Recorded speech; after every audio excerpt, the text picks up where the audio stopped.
In this video, I want to talk about reprogramming your brain using a technique called CBT. Now, what is CBT? Well, CBT stands for Cognitive Behavioural Therapy.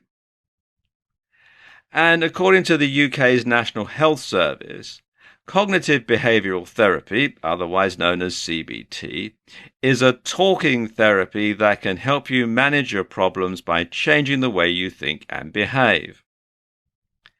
It's most commonly used to treat anxiety and depression, but it can be useful for other mental and physical health problems. Now, before you start thinking that because I'm using words like therapy and mental health, I'm implying that you must be some gibbering, straitjacket-wearing nutjob who needs to be locked up in a padded cell for his or her own protection, like our friend here, to benefit from CBT, nothing could be further from the truth. Everyone can benefit from introducing CBT into their lives.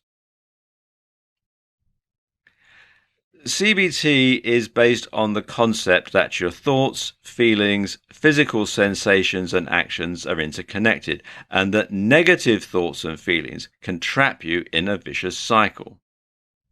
CBT aims to help you deal with problems in a more positive way by breaking them down into smaller parts. And it looks for practical ways to improve your state of mind on a daily basis. So, how does CBT work in practice? Well, generally, it involves several steps and several different techniques that, when combined, allow you to control the way that you think and feel. The start is to identify the way you feel and what you're thinking when you're doing something. And one technique is to use mindfulness meditation.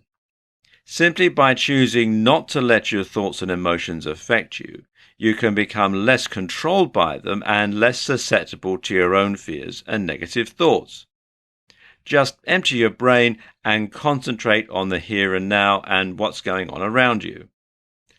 But at the same time, when the thoughts do start to creep in, you're going to make a note of them so you can try and change them. And this technique is called journaling. And what you do is you write down the feelings as they come to you, or you can write them in a journal at the end of the day. The next steps fall under the category of cognitive restructuring, and you can think of this as reprogramming yourself. And the first is thought challenging. Now, thought challenging is simple. It means that you're looking at all those thoughts that you made a note of, and now you're challenging them and testing whether or not you think they're really true. So, if you're afraid of public speaking, it may be that you think things like, I'm going to stutter and everyone will laugh at me. In thought challenging, we're going to deconstruct that belief and see if it really is likely or if it's anything to really be afraid of. So ask yourself, why would you stutter?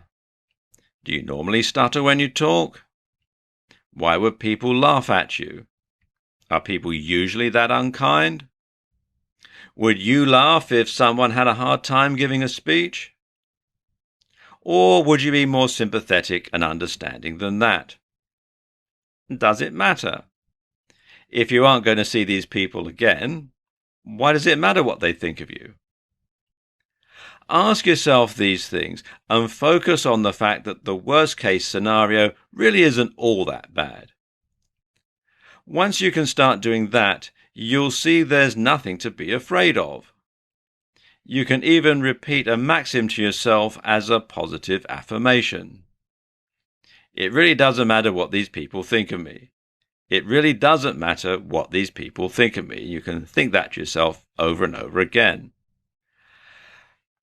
Hypothesis testing can be one of the most unpleasant and upsetting parts of CBT, but it's also by far one of the most immediately effective. The idea is that you're looking at those fears that you have, and then you're going to test if they're true. Now, let me give you an example from my own experience.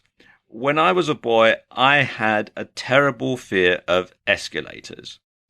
I used to have this terrible feeling that when I got to the end, where it disappears underneath and rolls round, that it was going to chop my feet off. Or that if I was going up the escalator, a shoelace or a piece of clothing would get snagged in the escalator itself or in the handrail, and then when we got to the end, it would rip my arm off or rip my leg off. I mean, I didn't realize that escalators do have fail-safe devices built in to stop that happening. So every time I went anywhere and there was an option to use the stairs instead of the escalator, I always took that. And the more I avoided escalators, the worse my fear and my phobia got. Well, one day, I suppose I was about 10 years old, and I went up into central London with my parents, and we took a journey on the London Underground, on the tube. And we went on the Bakerloo line. And for those who are familiar with the London Underground, you'll know that this is actually one of the deeper lines on the system. And getting on the train was fine because at the station that we got on at, there was a lift, an elevator. But when we got to our destination station, the only way out was up the escalators. And it was really crowded, I remember, and we were sort of pushed on by the crowd. And when we got to the bottom of the escalator, and I didn't want to go up, and there was no other way of getting up, though, and somebody, probably my mother, I suspect, gave me a hefty shove in the back and pushed me onto the escalator. And it was a really long escalator, like the one in this picture. And I was absolutely petrified all the way up. And then we got to the end, and I had to get off, and guess what? Nothing happened. I was perfectly all right. It didn't chop my feet off or rip my arm off or any of the other phobias that I had. It was absolutely okay. And then, of course, when we were going home, I had to go down the escalator to get back on the train, so I had to repeat the whole process all over again. And we got to the bottom, and everything was fine. I still had both legs attached and nothing had fallen off and I hadn't been badly injured, and my fear and phobia was proved to be absolutely groundless. Now, although I didn't realize it at the time, what I was doing was hypothesis testing.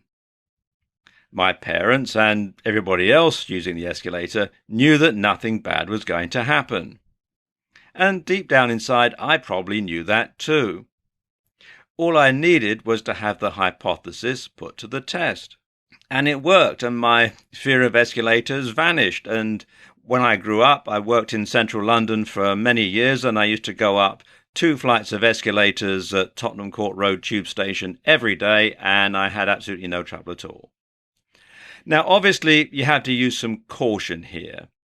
You don't want to test your fear of heights hypothesis by jumping off a bridge because you'll probably die. But going up to the observation deck of a skyscraper isn't going to do you any harm.